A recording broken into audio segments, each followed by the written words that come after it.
Hi hello friends, welcome back to Media Talks. நான் உங்கள் மௌனிகா. எனக்கு மார்னிங்லேருந்து கொஞ்சம் ஹெல்த் இஷ்யூஸ் இருந்துச்சுனால என்னால் அப்டேட்டே கொடுக்க முடியல. ஸோ பார்த்தீங்கன்னா எபிசோடே இப்போ ஆஃப்டர்நூன் தான் பார்த்தேன்.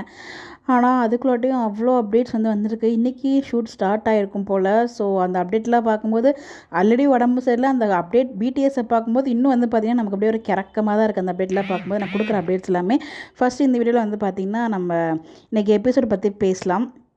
இன்றைக்கி எபிசோட் ஆக்சுவலாக ப்ரமோஷன்ஸ் எல்லாமே முடிஞ்சிடும்னு எதிர்பார்த்தேன். அந்த அதாவது நம்ம ப்ரெஸ் மீட்டில் இருக்க விஜய்க்கு வீட்டுக்கே இன்றைக்கி விஜய் அந்த எனக்கு கல்யாணம் எனக்கு ஒரே ஒரு டைம் தான், என்னோடய ஒய்ஃப் நம்ம காவேரி தான் அப்படிங்கிற மாதிரி சொல்லுவாங்க இல்லையா, அந்த சீன்ஸ் எல்லாமே இன்றைக்கே நடந்துன்னு எதிர்பார்த்தேன். பட் இன்றைக்கி கொஞ்சம் ட்ராக் தான் பண்ணாங்க.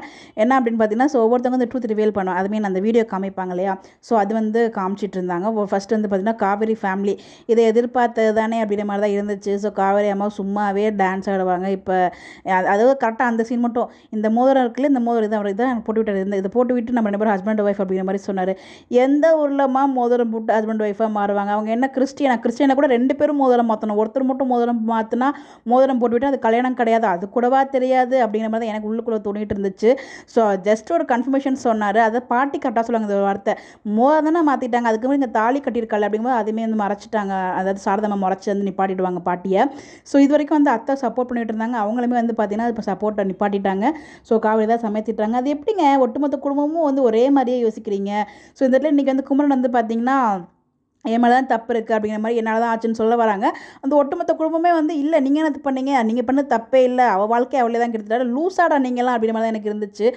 அவள் எந்த அளவுக்கு சுயநலமே இல்லாமல் இருந்திருக்கா பாருங்கள். நம்ம தங்கச்சிக்காக நம்மளோட வாழ்க்கையே போனாலும் பரவாயில்லன்னு சொல்லி அவங்க வாழ்க்கையே தியாகம் பண்ணியிருக்காங்க. இப்போ தான் வீக்காங்கிறது பார்த்தீங்கன்னா 2 பேருக்கும் ஒருத்தர் பிடிச்சி ஒரு நல்ல பாண்ட் போயிட்டுருக்கு. ஆரம்பத்தில் விஜய்கிட்ட அவங்க எவ்வளோ கஷ்டப்பட்டாங்க, சும்மா திட்டுக்கிட்டே இருப்பாங்க.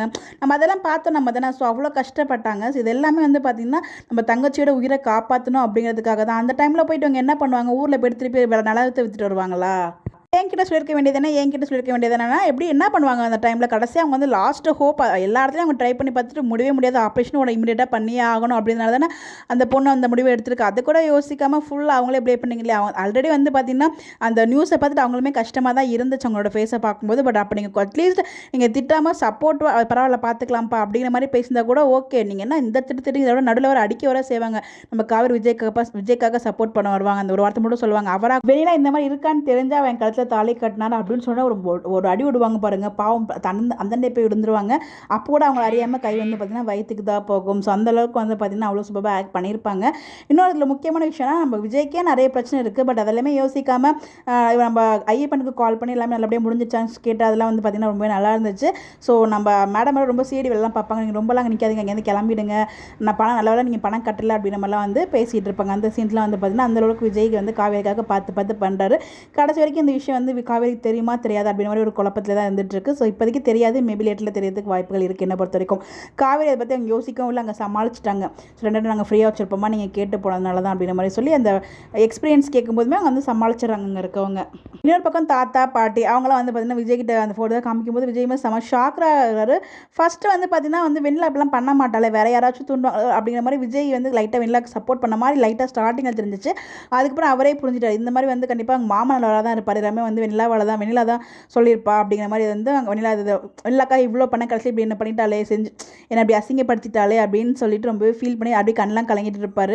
ஸோ அந்த தாத்தா ஒரு டைலாக் சொல்லுவாங்க, நீ அவளை நாங்கள் ஜஸ்ட் பார்ப்போம் சிரிப்போம் அவ்வளோதான், அவளை பற்றி எனக்கு எதுவுமே தெரியாதுப்பா, நீ தான் இப்போ பழகின, உனக்கு தெரியாதாப்பா, அவரோட இன்னொரு முகம் இப்போ தெரியுது பாரு அப்படிங்கிற மாதிரி காவேரி சொன்ன ஒரு டைலாக தாத்தா சொல்லியிருப்பாங்க. அது நிறைய டைம் நம்மளுமே சொல்லியிருக்கோம். அவங்க இன்னொரு முகத்தை பற்றி தெரியாமலே விஜய் இருந்திருக்காங்க. ஸோ ரொம்ப நல்லவங்க வல்லவங்கன்னு சொல்லி சர்டிஃபிகேட் கொடுத்துட்டு வந்திருக்காங்க.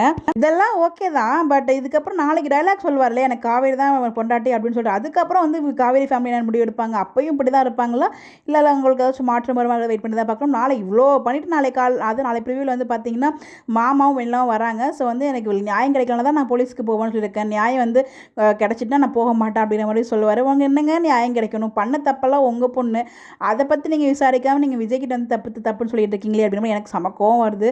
என்ன பண்ண காத்துட்டு இருக்காங்கன்னு தெரியல. பிடிஎஸ்லாம் பார்க்கும்போது இன்னும் பக்குன்னு இருக்குது. அதை அப்படியே அடுத்த வீடியோவில் நான் ஷேர் பண்ணுறேன்.